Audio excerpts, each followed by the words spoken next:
Jadah Sellner is a best-selling author, business coach, international keynote and TEDx speaker, poet, and host of the Lead with Love podcast. She's the author of She Builds, the anti-hustle guide to grow your business and nourish your life. And she's also the co-author of Simple Green Smoothies, where over 1 million people have embraced this simple and healthy habit. As the founder of Jadah Sellner Media, Inc. and She Builds Collective, Jadah helps women build their businesses and their lives in a way that works for them with love. She has been featured in Forbes, O, and the Wall Street Journal. Learn more about her work at jadahtsellner.com and follow her online at Jadah Sellner. Oh my gosh, guys, I'm so excited about this. Before we get into questions with the Jadah Sellner, look at this gorgeous cover. This is the box that I feel very special. I got a little extra special box. And this is her beautiful and brilliant new book, She Builds, the Anti-Hustle Guide to Grow Your Business and Nourish Your Life. Yes, thank you. And also just celebrating you for giving me the anti-hustle and doubling down on that. I'm just so thankful. So this book is really interesting because it's disruptive in its own slowish way, and we like slow here. Yes. So what's the intro to is so wow, like it really, you bring us truly into the story with you when you were on Kauai and making big choices or feeling also stuck around those choices.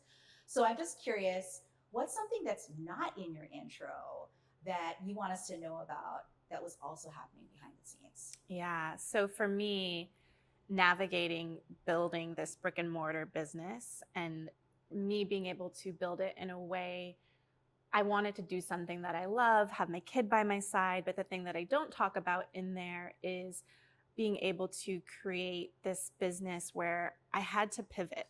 So the original intention of the business was actually a play and learning center where parents would stay and play with their kids. But what we learned is that they wanted to drop their kids off to play and go away. And so we actually pivoted the business model to be more of a daycare, Montessori inspired preschool where parents weren't with the kids. And that's when I was like, this isn't quite working because I didn't want to 10x my toddler. Like I already had a toddler and now here I am watching all these other people's kids where I wanted to create a community center for people to gather. And so they talk about that, like product market fit, right? So the market fit was, we don't want that, we want this. And so we pivoted, but then it felt like it took all the joy out of how I really wanted to serve. And that was a really big piece of the puzzle.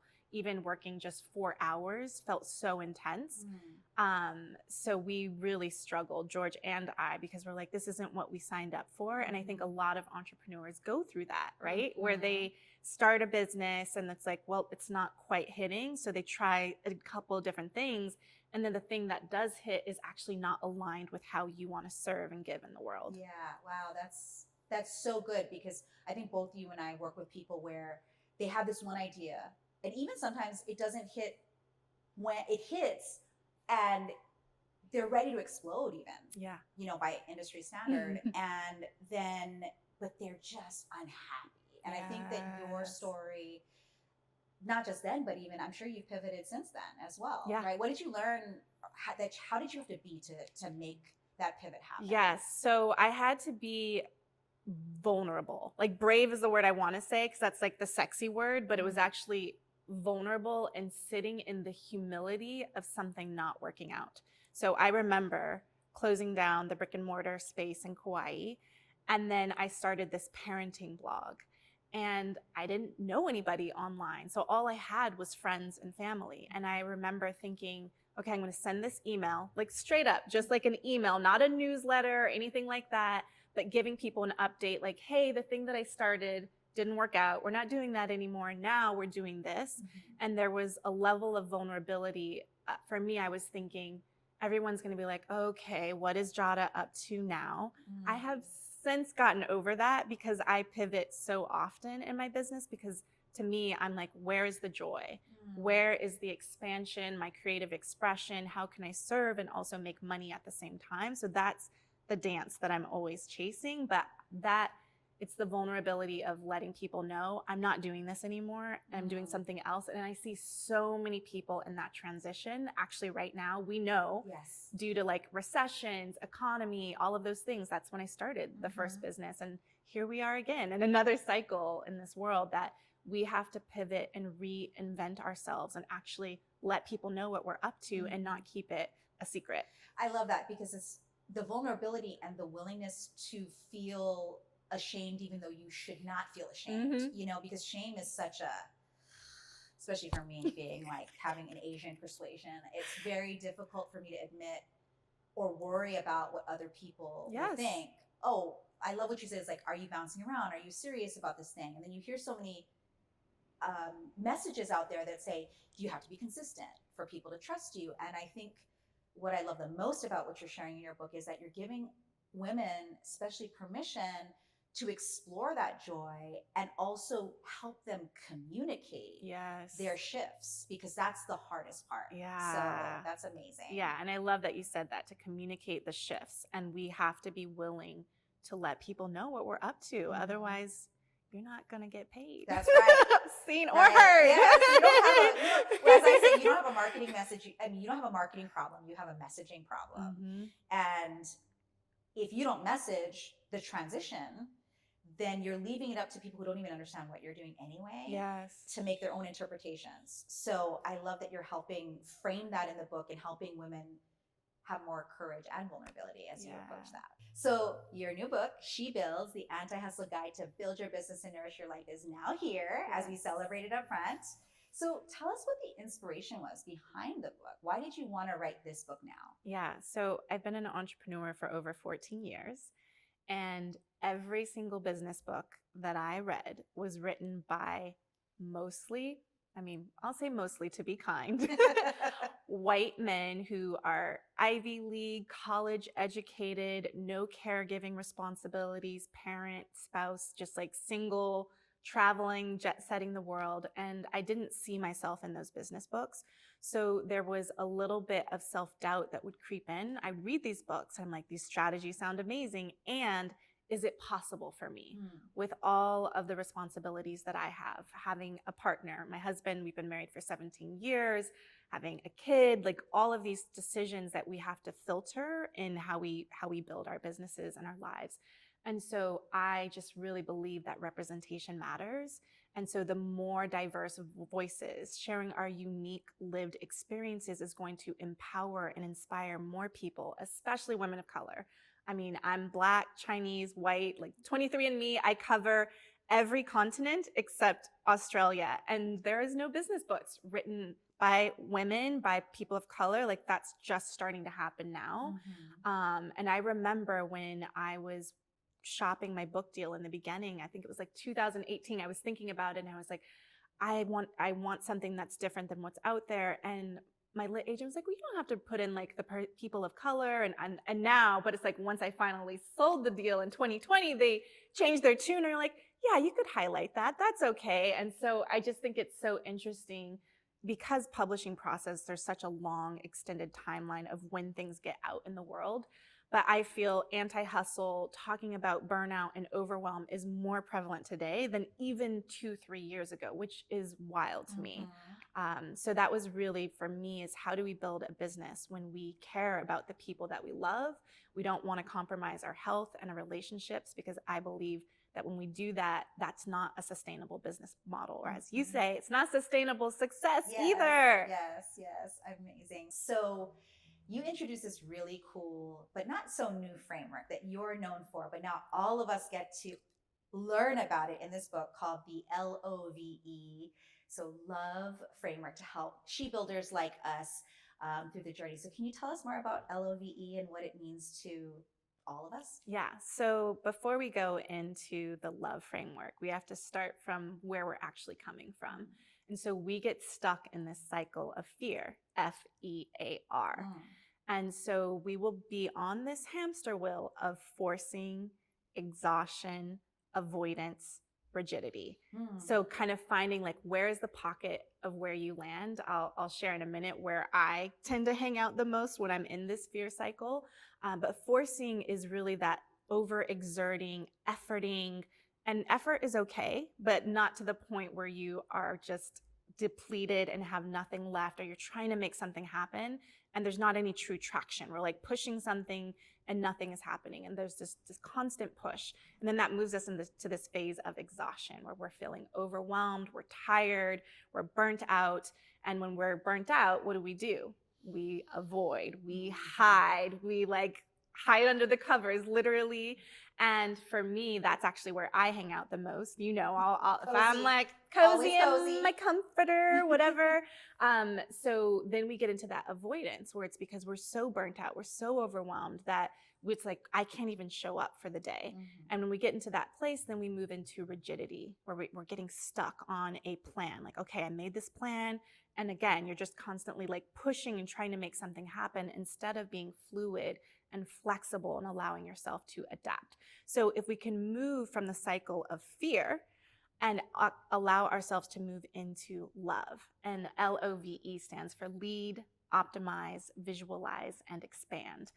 And that's the framework that really holds the book. And so leading is about leading from the inside out, really taking care of ourselves, getting aligned, as you would say, being values driven and being able to really connect to what really matters to you, taking care of yourself, and then building to take care of your family, your team, your customers, your community. So we really have to check in with ourselves first versus listening to everything that's going on externally, socially, all of these pieces. So noisy on these internet streets. It's very noisy. Yes. And then we question, like, how do we define success? And we're comparing ourselves to something that's not even aligned with what we truly care about.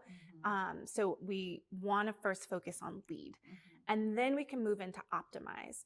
And optimize is very like a systems focused type word, but it's also optimizing our energy, not just our time and our team and our support, but really being able to look at what type of things are energizing me, what type of things are draining my energy, and actually focusing on systems. It's like people be like, that's not sexy, but I think systems are sexy. I do too. Because it's efficiency. It saves us time and we're not constantly doing this rinse and repeat and reinventing the wheel. Well, it's like what you said earlier about you're efforting the right way. Yes. So if you're going to effort, and we all have to effort the right way. And optimize sounds like a chapter where we can identify those strategic systems that will help support us in that way. That's great. Yeah. I think we all need that. Yes. And then we move into visualize. So this is deepening into your vision of what you're creating and building, but actually creating a plan to take action, to take visionary action on your ideas, not letting them just sit and simmer, but doing it in a way that honors our capacity and our commitments and being able to create some spaciousness. I think so often this is really a big part for entrepreneurs where they don't take the time to think, to dream, to plan. It's constantly just go, go, go, do. And then you forget why and what are you building in the first place. So we really need to create that time to like have that space to visualize. And then the last part is expand. And this is about deepening. It's about building on this solid foundation of lead, optimize, visualize. And now you have something that you can build on that is more sustainable, that you can feel this sense of creative expression, really being able to follow your callings when you have a solid foundation inside your business and your life. Then you can expand. So to me, I'm really looking at how do we double down on self-care as a business strategy. And I'm not talking about facials and bubble baths, but really tuning into our nervous systems, being able to connect and play with others, and also to have just this spaciousness to really embrace our pace. I love all that. Fear to love. Sounds like a good plan. So chapter 4, because I'm super biased, because we are really good friends in real life. We're literally neighbors. And for those of you who don't know the story, Jadah not just manifested, but she was very persuasive in getting my husband, my family over to back to the Bay Area, because I was living here before. And anyway, chapter 4 is all about setting up a success squad, you know, having people around you that lift you up and don't tear you down.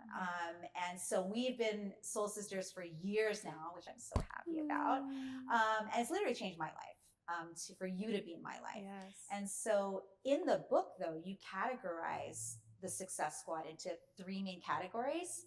Can you tell us more about that? Yeah. So gathering your support squad for you and I, we're in category number 1, which is all about your peers, the people that you mastermind with, that you dream with, that you strategize with, in a way that we're not just doing business, we're also doing life together. And you and I, even though we're neighbors, it's like we do life all over the world. We're seeing each other in Japan. Where else have we been? Mexico. Montreal. Yes. So we have a global friendship, even though that we're less than a mile away from each other.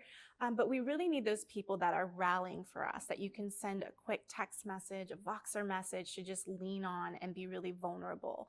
And I think that that's something that is truly like the secret to success that nobody talks about. And it's free. So it's just to be able to prioritize that. And there's also paid level masterminds, and we've both been a part of those as well, that really matter. But another piece is being able to have mentors and advisors. And I always say, and this is a common mantra that people share. Actually, let me say that again. A common saying that people share is that you can't read the label from inside the jar. And so you need someone who can think and strategize and close the gap and save you time. And mentors can be a mentor from afar, where you're reading their books, listening to their podcast, or it could be someone up close and personal, like being able to hire you to strategize on your strat plan and really being able to take you to the next level where you're not wasting time, money, resources, and energy. So really being able to have your mentors and advisors. And then, I just want to say something on that, because I agree. Like for me, even though, and for you, we do this for other people. Yes.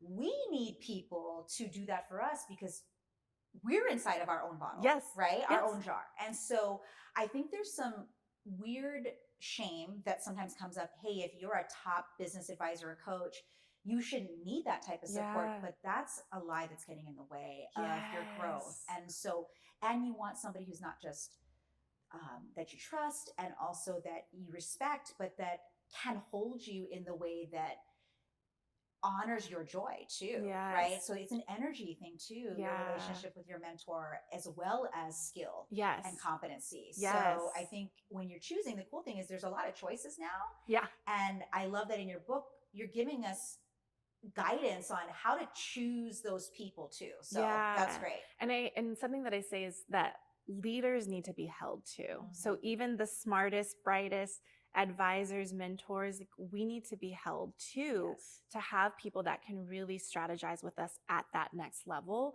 And I think so often that we try to shy away from getting that support, or people think you are so badass that they're like, I can't help you. You know everything. Right. Oh my gosh. I love that one. Personally, yes. So then the last category, which I think is so important that I think a lot of people don't think about, is actually having the emotional support system. So being able to have a life coach and or a therapist. Like I'm a both and. I am too. I have both, but also, resources depending on where people are. Because oftentimes we think that it's a strategy or a process or a step or a system that you're missing. And it's actually an emotional block.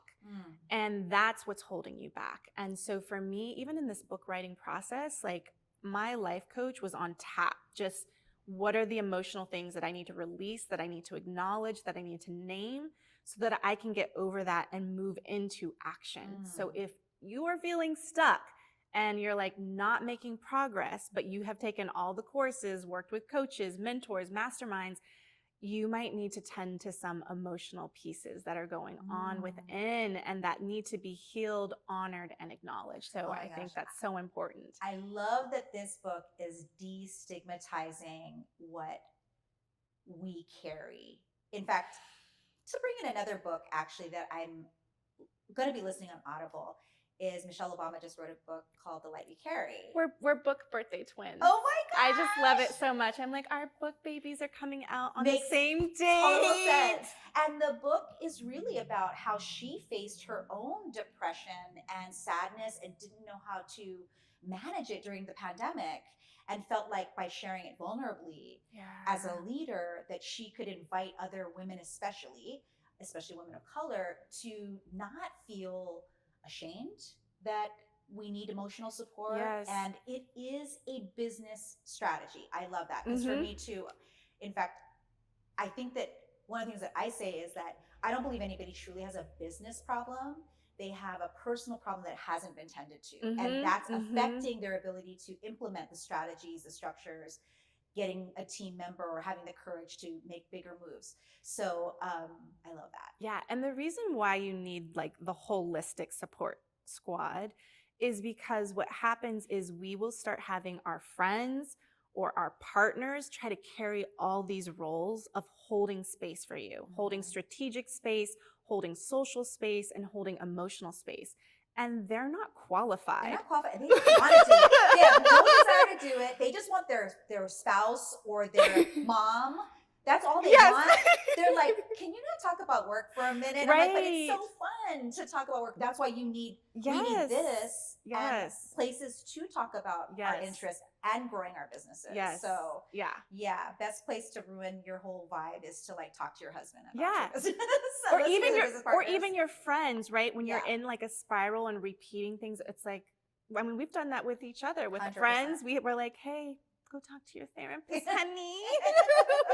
Yes. So we talked about energy. We talked about caring a lot. And I'm curious, we've also talked about how we've traveled the world together. And the question we get a lot, both individually and together, is how do you find the time, the energy, and money, and prioritize support squad time in those three categories? Like, how are you managing all that, especially that you are a mom and a wife and a friend and a daughter, you know? And so can you tell me how you personally do that? Yeah. So I would almost go back a few steps for me, I think it's so important to write down your future vision, to really connect to what is the life, the type of business that you want to build, the energy, the essence, the words, the vibrancy. You'll see all of your values weaved into that. For me, that is my compass. It's just like this. It's not a roadmap. It's not a step-by-step plan. It's not a how or a when. It's just the what and the why. And when I have that in writing, everything else becomes so easy. So when invitations come to me, I know it's a yes because it's bringing me closer to my vision. So for example, there was something that I wrote in my future vision that was that I wanted to do adult getaways where we didn't bring our kid, you know, like that was just like, and just a few months later, my husband's cousin invited us to go to Cuba, and it was an immediate yes because I wrote that down, that that's how I want to live my life, the type of experiences that I want to have. And so for me, once I know what I care about and how I want my life to look and feel, that just gives the structure for me of what I say yes or no to. Is this bringing me closer to my vision, or is it pulling me further away? Is it a distraction? Is it a detour? So for me, that's one thing that I like allow to be the fundamental to make those decisions. Then from a scheduling perspective, for me, I like to theme my days, which I call a weekly workflow plan. And I actually schedule that time. I prioritize time with my life coach, with my therapist. You and I, we have our squad trips and we schedule them in our calendar. And just like a trick for people is when you are ending a meeting or a gathering, schedule the next one right then and there, because we're busy, we're ambitious, we have full lives. And so I think it's really important that you have to schedule those pieces that you're saying, this is what I care about. And confession, I am more obsessive, passionate about work and business. I love talking about business. And so the things that will get kind of, you know, scooted under the rug are time with my family, time with my loved ones. I have to schedule that in my calendar. Otherwise, I'm either going to be working or I'm going to be hiding under the covers. That's just like my natural, like drawn to, but I do care about my family and I do want to make time for them. So I have to literally put that in my calendar, like block it off more than my business. So if you're ambitious, then schedule the time for the things that matter to you first, and then let your business and your work flow around that. Now, if you're more in your family world, your personal life, then you actually need to schedule time for your business and then let your family stuff, because that's the thing that you're naturally drawn to. Like, okay, I'm here. What do you need?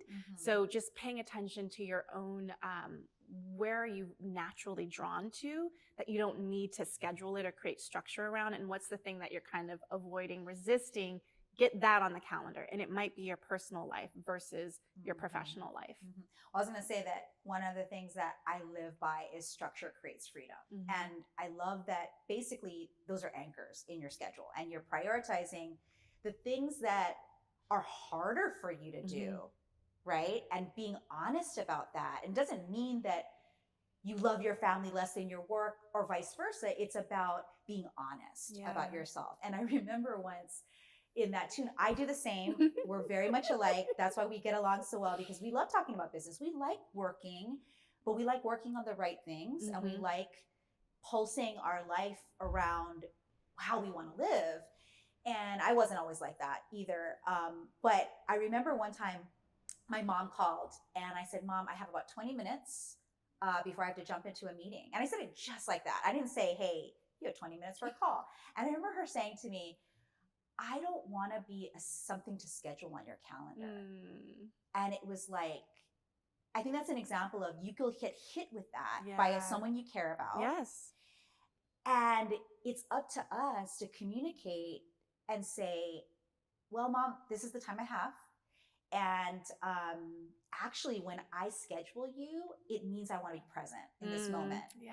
And it softened her, because my mom is a tiger mom, Filipina, totally like, she's like, you should revolve your whole life around me when I do call. And I'm like, Mom, part of how I can stay present with you is knowing that I can put my own boundaries and structure around it. So I love that you're saying this, because I think we don't know how to have the conversation too. Yes. And I was going to even name that, instead of contracting, because you could have got triggered. I used to. And be like, okay, bye. But you leaned into connection, and something that my husband and I were working with a sexual and intimacy coach, and learning how to redirect or to be clear about speaking your truth, but in a space of love and connection versus disconnecting when someone, because your mom was expressing her truth. Yeah. And you were expressing your truth. And instead of leaning out and contracting, you leaned in and kept the connection there to be really clear and transparent with her. Like, I want to spend time with you. I'm not trying to push away, but it has to be like, this is what I have available in this moment. Oh my gosh, I love that. Because I think also the thing that we do is sometimes we'll use that moment and we'll go, see, I did all this structuring things and it didn't work for me. This process didn't work for me, because I still have my kids tugging on my dress or my sweatpants, or or my mom, that example of my mom.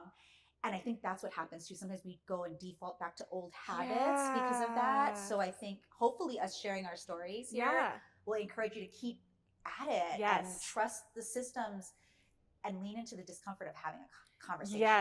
Right? Because that's the part. That's all the hard parts. part. All the parts. That's the part. So let's talk about you, because you mentioned that you've invested and you continue to invest in help, support squad, etc. When we talk about mentors and advisors, I in my head have people that I would love to work with. I don't know if I'll ever meet them. I actually can look at past people who've lived in the past and go, ooh, they're like my little boardroom in my head around who I consult sometimes when I'm visioning. And I'm just curious, like, who's a dream mentor or advisor that you've been dreaming of working with or wanted to work with? Yeah. So I love that you asked this question, because, they just had the $1 billion Powerball recently.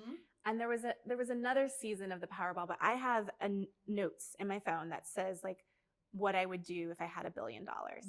And I said, like, I have it in writing, I will show you the screenshot, that I would hire Jen Kim to help with my marketing and branding strategy. So you, even as my business bestie, as I have you as my dream mentor, because you're so smart and creative and you just meet people where they are. And so if I had $1 billion, you would be my mentor. Oh my God. I did set her up. That's the first thing. And secondly, wow, that means so much to me. Thank you. I'm blushing now. Okay. And I would like to say also for me, I have like a dream person that I would love to mentor. Ooh, yeah, tell me about that. So because for me, I did a rebrand in 2020. I kind of was moving in this place of creative cocoon into emergent expression. And I really wanted to reclaim the artist within, to really lead with, I'm an artist first and a business owner second. And so really kind of breaking all the rules of what a business coach or consultant looks like online. And really for me, where my inspiration was coming from was album covers. And some of the images that were on my Pinterest board were actually Alicia Keys albums. And I just love her to pieces. But if I could mentor someone, like Alicia Keys would be the person that I would love to mentor, someone who is business savvy, building e-commerce product line, but also a creative, soulful, just such a community builder. Like she's just so much love and like flow, but also like just a smart woman. So I'm just like putting that out in the world. I'm just saying, Jadah Sellner is the most powerful manifester I know. So I don't know. I think we'll be back in maybe less than a few years from now, and that's probably going to come true. So, hey, Alicia. Hi, Alicia. So there's a quote in the book, and you say it a lot. There's no such thing as a unique message, only unique messengers. And when I think of that, I also think about the imposter syndrome that a lot of women feel. And so when they think of themselves as, I'm a messenger, I have something to say, then they start comparing and doing all those things we talked about earlier. So can you tell me how your approach, or have you ever had imposter syndrome, number one? And number two, what can you teach us about how to get past that and step truly into our messenger role? Yeah, so I think it's really important for us. What I love that you said, I've got something to say, because that's one of my spoken word poetries that I even open up with when I do business keynotes, is I've got something to say. And we could just end it right there.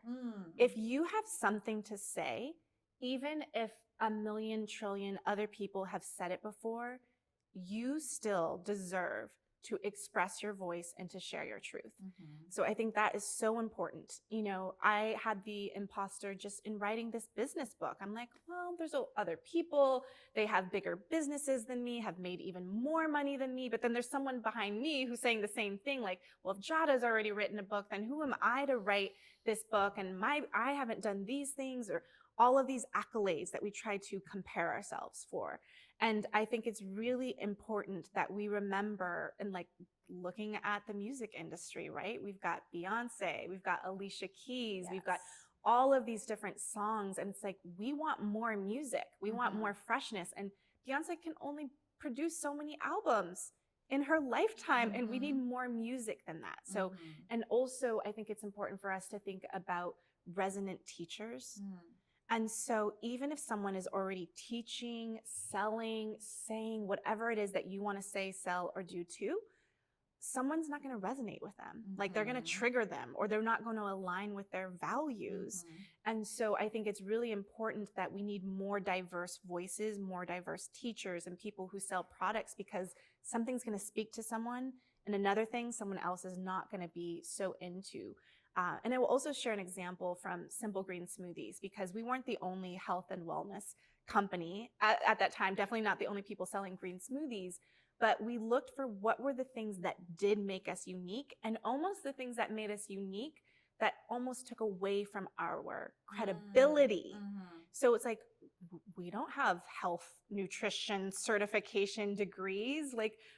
And for me, I was like, oh, that makes us more approachable. That makes us more relatable. So I can do the same thing within business coaching. I don't have a college degree. I don't have an MBA. I have 60 plus college units. I've been, community college for 10 years plus, but I'm a lifelong learner, but I haven't gotten that degree, and that could take me out. And so we have to think about the things that you feel actually discredit you. Double down on that and actually fully own that even more, and find what are the things that people are not doing in my industry? How could I think outside the box? And with Simple Green Smoothies, we would take photos of the raw ingredients instead of having like a glass of green sludge, which was like not appealing for someone like me. I was like, no, thank you. I don't want to drink spinach. No. So we started taking photos of like the strawberries and the bananas and the kale and a more vibrant, more colorful. And that made us stand out online and be able to grow an Instagram following to over 400,000 followers because we were allowing ourselves to be unique messengers, even though the message wasn't unique. I love that. Double down on the things that you don't think are working for you. I love that. That's great advice. So in the book and also in your business right now, you lead women through these things called vision retreats. And I want to hear from you how you do them, like what's involved, and like how do we make it a priority? And why is vision so essential to what we want? Yeah. So for me, I believe that vision is essential to growing your business. It's the thing that guides us, that moves us forward. And also, as being a primary caregiver, if you have kids or you have elders that you're taking care of, it can be hard to step away from your day-to-day responsibilities. But it's stepping away from your day-to-day responsibilities that allows you to think bigger, to dream bigger, really stepping into that next level vision for your life. So I believe in having the vision retreats so that we have a sacred, beautiful space to inspire us. Something that I talk about in the book is Lin-Manuel Miranda. When he wrote Hamilton, or the idea came from him actually going on a vacation for the first time in years, really stepping away from the responsibility so that he could think outside the box. He was reading a book, you know? So it's like that when we step away and we're allowed to think and collaborate and connect with other people, that's what allows us to think of that next level vision without the attachment. And something that I do that's very unique is I'm getting us out of our heads and into our bodies. So we are dancing, we are connecting, we are grounding, we are breathing, but we're also in very inspiring environments because what we get comfortable in our day-to-day environments, and then we can only dream because this is what we see as possible. So we actually have to be in a space that almost feels impossible so that we can dream in a bigger way. So to me, I think creating that space is really, really key and crucial, and something that I think in hustle culture, it's like go, go, go, do, do, do.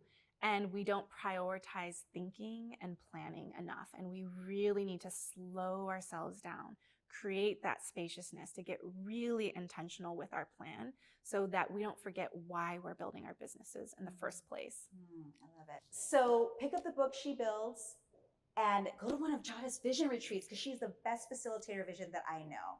Thanks for coming, Jadah. Thank you, Jen. I love you. I love you too.